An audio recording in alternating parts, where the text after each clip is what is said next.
Welcome to the Post with Peter B. I'm your host, Peter Biancamano. Let's get you to the pulse on everything you need to know. And we're back at the gorgeous Il Tavolo Di Palmisano, located at 700 Clinton Street in the beautiful city of Hoboken, New Jersey. And I have a little more oomph in my intro today because we were here last week. We were trying everything out, and the person to my right rated them so high that she had to come back for a second week in a row. And of course, that is our Places Insider, Jenna Piemonte of at the Hungryy Traveler. Jenna, welcome back. Thank you. Happy to be here. Oh, we're happy to have you. Did you like? I was like all excited. And I was like, yeah, welcome back. Yep. Right? You eased into it. I just like eased it because I don't want to scare you, you know? Oh, never. I love that. Please. You know. By the way, still decorated, phenomenal. Gorgeous. Gorgeous. Gorgeous. Gorgeous. So, you know, Jenna, last week we had, you know, some of your favorite dishes, right? You had the spicy rigatoni, which you said was your favorite dish here at Il Tavolo Di Palmisano. So now we are back here, and I hope that you find another favorite. And if you don't, they still got the spicy rigatoni on the menu, right? True. You know, you got to switch it up when you're here all the time, like I am, because you love it. You know, you got to switch it up sometimes. Exactly. And she comes from Bergen County, folks. I mean, all the way from Bergen County, you know, to come down here, right? All right, Jenna. So again, like last week, we're going to start with the appetizer.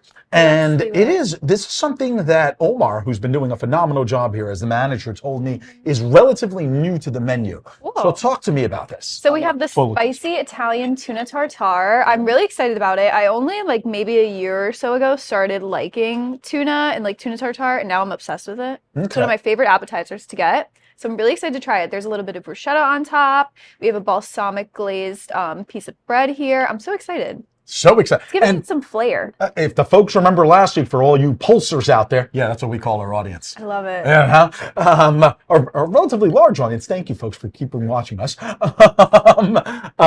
We had the amberjack. That's what it was, right? Fish last week, which was a cross between a mahi-mahi and tuna. But this is strictly a tuna tartare. So talk to me as you chew. Absolutely. You're asking Peter to talk more? I mean, that's like asking Josh to talk more because he doesn't shut the hell up. You know what I mean? Anyway, and thank God he's not going to be on this episode, folks. But anyway, different story for a different time.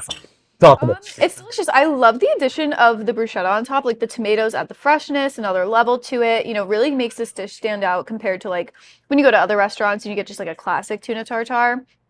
This is great. You have a little bit of spice in there. I'm really getting the Italian flavors, and I think it is coming down to the tomatoes and the different herbs that are used in this. Very good. And you know, and you've been on the show before, or it might have been some of our other places Insider that have tried their bruschetta boards.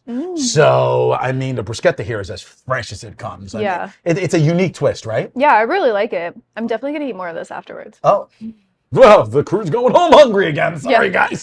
You know? Anyway, you know what I'm going to ask you?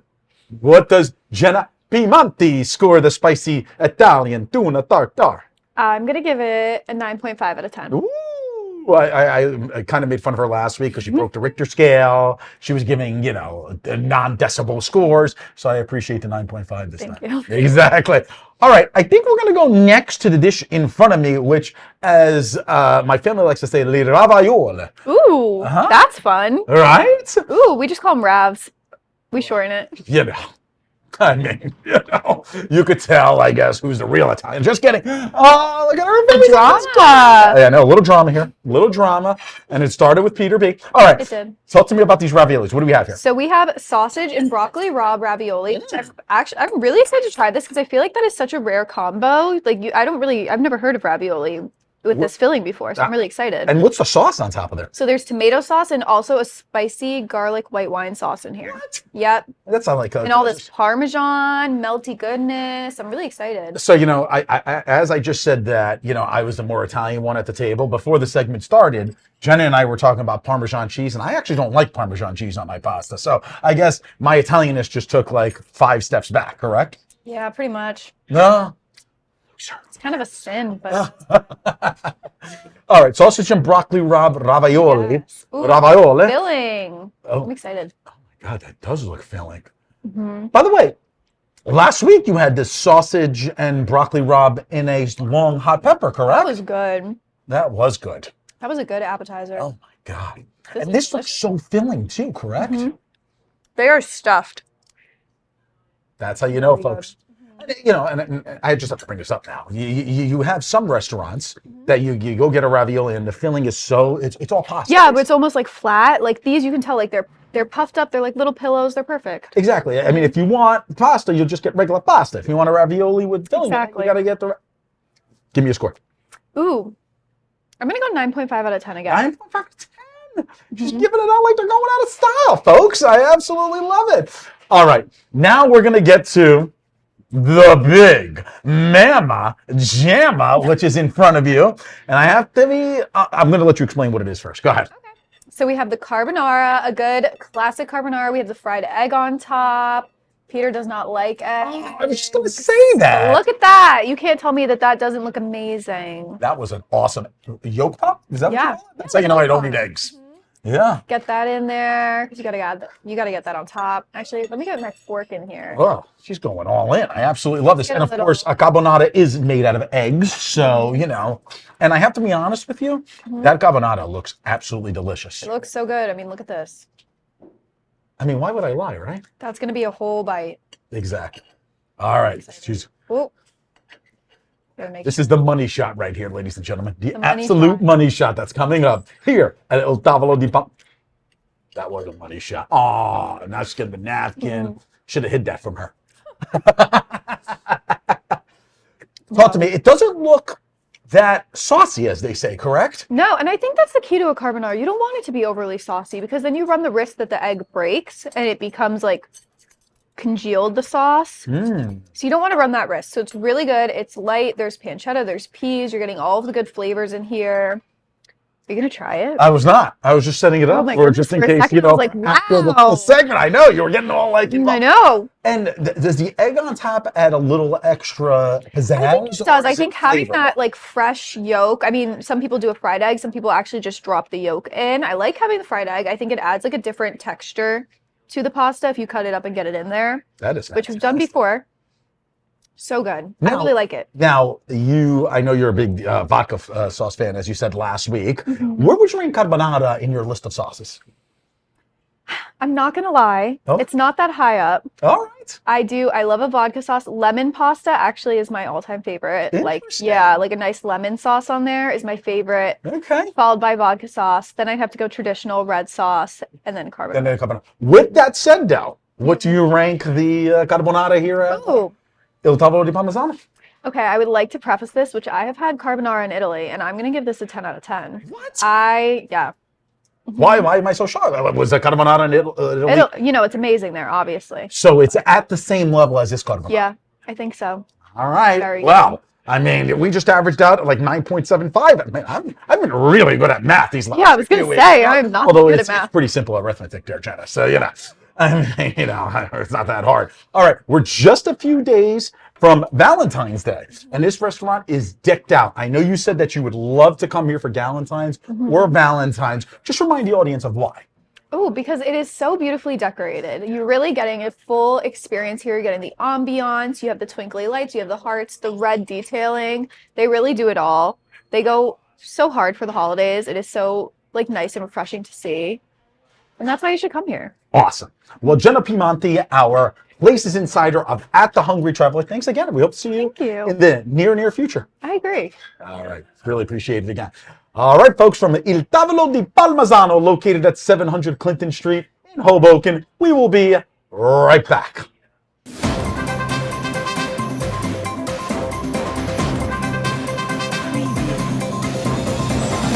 Peter Biancamano, your hostess with the mostest of the Pulse with Peter B.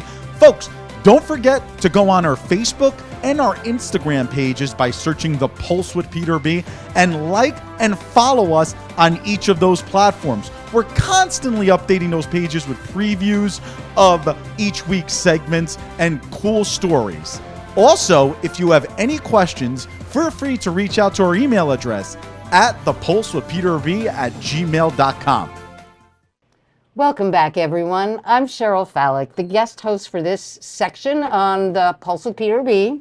And I'm here with Veronica Akaezuwa, the New Jersey Appleseed Campaign and Policy Director, to talk about with Veronica one of my favorite topics, ranked choice voting. And it's also a big focus area for New Jersey Appleseed. How are you today, Veronica? I'm doing well. Thanks, Cheryl. How are you? I'm really good. Can you just, for those, I think that a lot of people in the area are pretty familiar with what ranked choice voting is, but can you just sort of give us the elevator speech on what it is, and also share a little bit about your apex between New Jersey Appleseed and Voter Choice New Jersey? Yeah, sure. Thanks for the question. So ranked choice voting is a voting method. For Americans, it's a concept that seemed pretty esoteric about 5 years ago. But today, it's a concept that many people are familiar with, they understand it, and they support it. So ranked choice voting increases choices at the ballot by allowing voters to vote beyond just a single candidate, to support candidates by voting them their first choice, their second choice, their third choice, and so on. And election winners are determined by candidates who earn 50% or more, a majority of the vote. And so ranked choice voting is an electoral reform that promotes a more open, fair, inclusive, and electoral democratic process. It eliminates the spoiler effect, and it levels the playing field for candidates. So what it does is it encourages more people to throw their proverbial hat in the ring and enter races because they have a better shot at winning elections. Or if that is sort of a long shot, at least they have an easier time gaining traction from voters. Ranked choice voting really decreases negative campaigning. So during a election season, candidates are incentivized to reach a broad audience and support a wider range of issues that voters feel are important, because in order to win, candidates need to earn the vote for not only first choice votes, but second and third choice and so on. So it makes that kind of election season more positive. And for the voters, what this does is it widens the candidate pool during elections. So there are more candidates that run, and it creates, as I had mentioned, a more positive environment. So it increases voter engagement. Voters are turning out to the polls in higher numbers.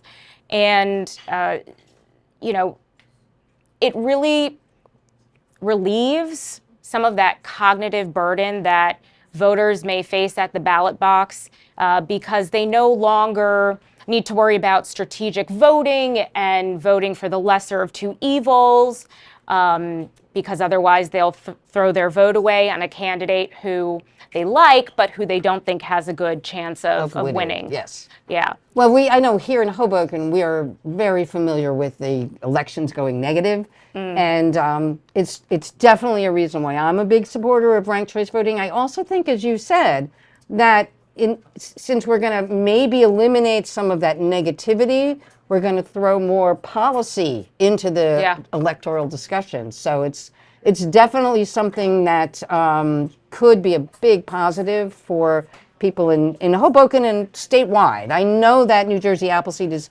really focusing on trying to get some legislation passed with Voter Choice New Jersey that would allow municipalities to implement ranked choice voting first. Can you talk a little bit about that and what's going on with that? Yes, absolutely. So Appleseed is the legal arm of Voter Choice New Jersey, which is a nonprofit, nonpartisan organization. And the two are working at the state and local levels to pass legislation that would enable ranked choice voting to be adopted by municipalities. And so the way that we are doing that, our strategy is to first work on the ground at the local level. One way we're doing that is working with advocates and elected officials to pass local trigger ordinances. And Hoboken actually was the first in the state to pass a local trigger ordinance unanimously. And so what that means is it puts a question to the voters for them to decide whether or not to adopt ranked choice voting. And that ballot question is triggered once the state enabling legislation passes. So at the state level, we've got the Municipal and School Board Voting Options Act, and we have a Senate sponsor, and recently we have garnered the support of Assemblyman John Allen, who will introduce this bill in the Assembly, and that is huge because that means that Hoboken really is poised to implement local elections here. Again, that is at the will of the voters, and what that means is voters would have the option to use ranked choice voting as a method to elect the mayor, the city council, the school board, and county commissioners as well. So once the legislation, so the state legislation will be, hey, municipalities, if you want to do this, you can. You have and then the legal second authority. step is the municipalities will vote on it. You had mentioned John Allen, who's actually from Hoboken. We have such tremendous support here in Hoboken. We're very lucky. It was Councilwoman Jabbour who introduced the trigger ordinance here.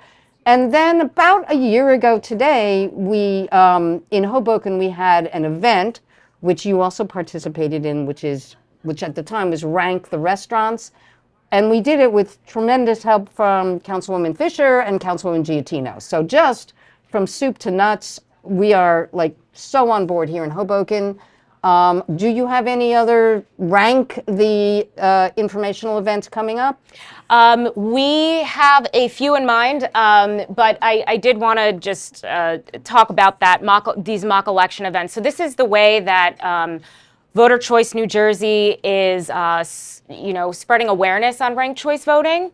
And it's a great way to have a community event to support local businesses and to also have constituents come out and learn by doing. So, we pick a category of food or drink and we provide ballots for people, and they have an ability to sample the food or drink and then rank them in order of preference, right? So this has been a great way to, familiarize people. In our last 30 seconds, can you just share with the viewing public any events that might be coming up? Sure. So we have an event that's in Bordentown, New Jersey, coming up on Wednesday. And then we are looking to plan another Rank the Beer or Rank the something event in Hoboken, and also in Jersey City, where we've been working on the ground to pass a local trigger ordinance there. And now with Assemblyman John Allen sponsoring our bill, Jersey City should be putting the local trigger ordinance on the agenda. So 2 events to look out for, and you can find out more on our website, voterchoicenewjersey.org. And I'm sure they'll put it up on the website. But anyway, thanks for spending a few minutes with us today, Veronica. It was great learning about ranked choice voting, and we'll be right back.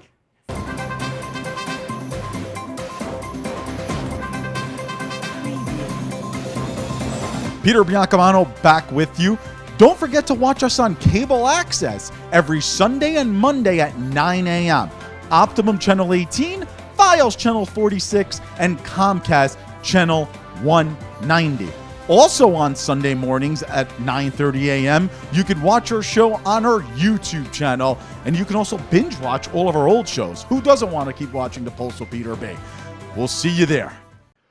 Welcome back to The Pulse with Peter B. Peter Biancamano, back in the host chair and still here at the beautiful Il Tavolo Di Palmisano, located at 700 Clinton Street in Hoboken, New Jersey. And folks, today is the big game, the Super Bowl between the Kansas City Chiefs and the San Francisco 49ers in Sin City. And the person to my right flew back, because he's been at the Super Bowl since Monday, just for this segment, and he's leaving at the end of this to go back to the Super Bowl. And of course, that is our sports insider and former 17-year NFL fullback, Tony Richardson. Thank you for coming back for me, buddy. Hey, no problem. Just a little jet lag, but I'm happy to be back. Anytime I can come get some great food, it's okay. So. Exactly. Yeah. And thank goodness Tommy DeVito's not playing in the right? Super Bowl, because nobody wants to see the Giants there ever again. But Tony, your Kansas City Chiefs, yep. the team that you spent the most of your career on, are back in there again, trying to defend their titles, of course, against the San Francisco 49ers. As I mentioned at the top, I want to start with your Kansas City Chiefs. Definitely.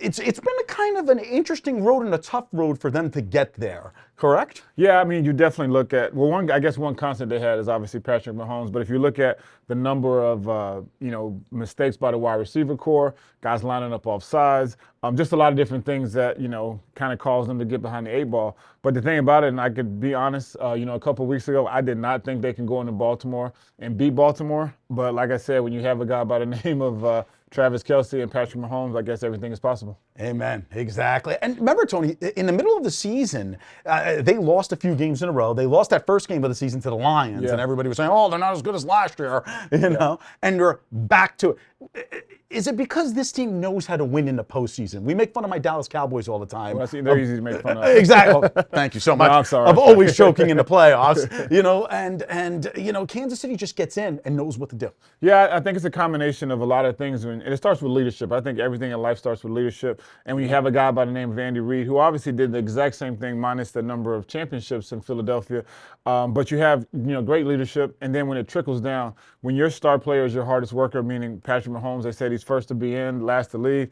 It's kind of hard not to follow that guy, and it's amazing and it's interesting because you start thinking they've been to the Super Bowl 4 out of the last 5 years. I mean, that's literally next to Tom Brady type stuff. So it's been pretty impressive, and looking forward to see how they play today. Absolutely, and everybody's saying that. Are the Kansas City Chiefs the new New England Patriots of this century, correct? Or this decade, I should say.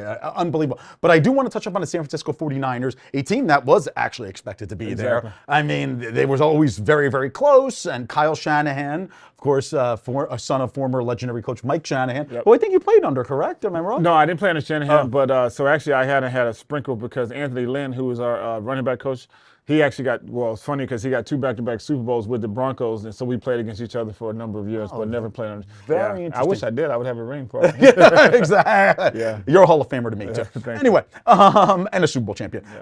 San Francisco, I mean, look, there was a few games that they botched in this season. However, they certainly were the best team in the NFC all season. They deserve to be there. They definitely deserve to be there, and it's interesting. All the critics, or I guess the naysayers, were talking about Brock Purdy, and just because he's not the prototypical 6'7" quarterback, good-looking guy. I can say he's a good-looking guy or not, but it's just one of those things. They said he's just an average guy from Iowa. But the thing about it, when the stage is big, he shows up and he makes plays. But then you look at that, they're just the starters on offense. You look at, this is going to be a tight end battle. You got Kittle. And then you got Ayuk, and then you got Deebo Sanders, and then, by the way, you got that running back who had 24 rushing touchdowns this year, and Christian McCaffrey. Yeah. So they're great offensive line, great defense. So on paper, it would seem like San Francisco, obviously they were slated to be there, and they're there, and you would think on paper that the San Francisco 49ers would have the upper hand. Yeah, well, I don't know. Anybody who, that Taylor Swift is rooting against, I can't be rooting for, right? I mean, amen to that. So let's talk about the game now. Two, just top-tier teams in the NFL, along with my Dallas Cowboys, but they choked. But anyway, different story for a different time. I had to throw that in there. You always have to put that in. You mentioned these are 2 high-octane offenses. But I'm interested to see the way the defenses play. Defense wins championships. Well, and that's the thing about it is the defense I can't say the defense for the 49ers doesn't get the type of play because they actually do. Correct. But the Chiefs' defense, you look at, Chris Jones, you look at Snead in the secondary. Like, I couldn't really even tell you who their starting corners are, but I just know that they've made plays and they're young guys. But then the guy I'm really pulling for, and obviously right here from Rutgers, our guy Pacheco, who's a 7th-round draft choice, who runs with a chip on his shoulder and runs like he's trying to beat the ground up. But I really like the style of play, and that's the thing. I think today, in order for the Chiefs to win, they're going to definitely have to run the football. And if they run the football, there might be the Super Bowl MVP coming back to New Jersey. That'll be I can awesome, see that. I can right? see it, Exactly. And by the way, folks, T. Rich can tell you this. I mean, Brock Purdy is still one of the most underpaid NFL stars in the NFL. I mean, he was a third-string quarterback last year. I think people seem to forget that, and now he's bringing his team to the Super Bowl. But I do want to go back to the coaching, because this is your typical, veteran versus kind of even though Kyle Shanahan's now been in the league, and we spoke about this last year when Andy Reid was facing Nick Sirianni, with Philadelphia. I mean, now Andy Reid takes on Kyle Shanahan, a little bit of a younger coach. Do you think experience is going to go over creativity in this type of game? Well, you think about it, because it's funny, because when the Chiefs won their first Super Bowl, it was actually against the San Francisco 49ers, and some of those players and the coaching staff is still intact. That's right. But I do believe, Andy's been there so many times. I know he took the Eagles to the Super Bowl. Now this is his fourth time taking the Chiefs to the Super Bowl, 1-3. We'll see what happens. We'll 1-2, and then obviously potentially win a third one. So I think experience definitely matters of everything, because that's the biggest thing. And I wasn't fortunate enough to play in the Super Bowl, but that's what they talk about, preparation, like, not getting too hyped, because it's such a long day, not getting too hyped in pregame warm-up, taking your time. How do you manage to schedule the entire week and all those things? And I think both teams did it the right way, but it's ultimately to see when the bright lights really come on, let's see who can play. And obviously with Mahomes and Kelsey, which is insane. When you look at Kelsey's numbers in the playoffs, I mean, literally just passing Jerry Rice. And whenever you're in that same era of Jerry Rice, and just past Jerry Rice for all-time reception and yards in the playoffs, it's crazy. From a tight end position. From a tight end, Jerry Rice is probably the best wide receiver ever played a game. Yeah, arguably the best wide receiver. So, Right. I definitely think experience matters, and I do think if you'd have to go to experience, I think for coaching, it'd have to go towards Andy Reid and the Chiefs. Absolutely. And before I get to your prediction, because that's what everybody's been waiting for in this segment. Well, you already know where I'm going. But I already know, but we're going to give you a score and things like that. Usher's performing at halftime, right? Yep. I mean, there's a lot of people behind the camera will tell you that they just watch the Super Bowl for the halftime show. yeah. But as a player, those halftime shows can last anywhere between 30 and 45 minutes. Exactly. How do you sit there? A normal halftime is 12 to 15 minutes, if I'm not mistaken. How do you sit there and get ready to go to battle again in the second half with that lapse? Well, I think that's where the experience kicks in, because, like you said, all the years I played in the National Football League, my first year, and we go in for halftime, and all of a sudden it's like a blink of an eye, and they're calling us back up, and I'm like, I'm used to college, so you're out there for like 15, almost 20 minutes. Where in the NFL, you got time literally to maybe get retaped, listen to the coach for a couple of seconds, you back out there. But that's where experience and guys that have been there before understand, like, this halftime show is very long. It's mentally taxing, because you, like, especially the team that goes into momentum, and I think momentum is real, that you've been sitting for a while, and you got to learn how to turn that switch back on. That's when you have to go to your breath and breathe and get back going and get back moving. Get back moving. Yeah, get back out to battle. All right, T. Rich, we're less than a minute to go here. Everybody wants to know Kansas City versus San Francisco. I got to be honest with you. I think I know who you're going with, but I need a team and I need a score. Yeah, it'd be very difficult for me to show back up in Kansas City if I don't pick them. Because I'll tell you, to be honest, I didn't pick them against Baltimore. I really didn't. And I thought it was going to be too hostile of an environment. They're great defense. But, with that being said, I'm definitely going to have to go. I can't bet against the Kansas City Chiefs. Patrick Mahomes, and Travis Kelce or Travis Swifty. I'm not quite sure how we call him this year. Exactly. But, I definitely think the Chiefs are going to win, and I think it's going to be a close game. And I don't think it's going to be as high scoring as everyone thinks. So I'm definitely going to probably say it's going to be it always comes down to field goals. I'm going to say 2017. Bucker kicks the winning field goal. Yeah. At the buzzer? I'm not going to say close. Close to the buzzer. I absolutely love it. And I love that, because San Francisco has 5 Super Bowls like my Dallas Cowboys, and they can't have any more. Why does every conversation? I'm still winning, because next year's our year, T. Rich. Every year. Hey, thank you so much. Jerry said he's going all in. There you go. I love that. Oh, God. That might be a scary thing. Anyway, thank you. Safe travels back to Vegas, so and enjoy your time out there. Thank you for coming back for us. Thank you. Thank you. Our Sports Insider, folks. All right, folks. Join us next week for The Pulse on everything you need to know. I'm Peter Biancamano. I hope you have a great week, everybody.